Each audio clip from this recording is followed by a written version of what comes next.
Hi hello welcome back to my channel. ఈ video కనుక నచ్చినట్లయితే please subscribe to my channel. ఈరోజు నేను వచ్చేసి మీకు పుల్లగూర చేసి చూపిస్తాను. చాలా బాగుంటుంది అంటే హెల్దీ కూడా. ఎక్కువ ఆకుకూర వేస్తాం కాబట్టి ఇంకా కందిపప్పు వేయకుండా చక్కగా వాష్ చేసి పెట్టేసుకున్న తోటకూర, అందులోకి కొంచెం వంకాయ, మీకు కుదిరితే మ్యాంగో కూడా వేసుకోండి.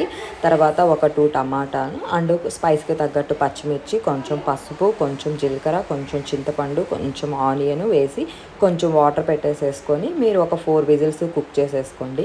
ఆ 4 విజిల్స్ తర్వాత కొంచెం సాల్ట్ వేసేసుకొని స్మాషర్తో కానీ లేదంటే పప్పు గుత్తితో కానీ చక్కగా స్మాష్ చేసేసుకొని పోపు వేసుకొని తిన్నామంటే సూపర్ టేస్టీగా ఉంటుంది.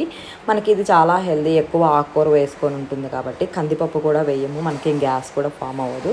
ఇలాగ ఆనియన్ది నార్మల్ పోపు పెట్టేసుకొని ఇంగు వేసుకొని తినండి వేడి వేడి అన్నంలోకి. అసలు సూపర్ టేస్టీగా ఉంటుంది. వీడియో కనుక నచ్చినట్లయితే please subscribe to my channel. Thank you.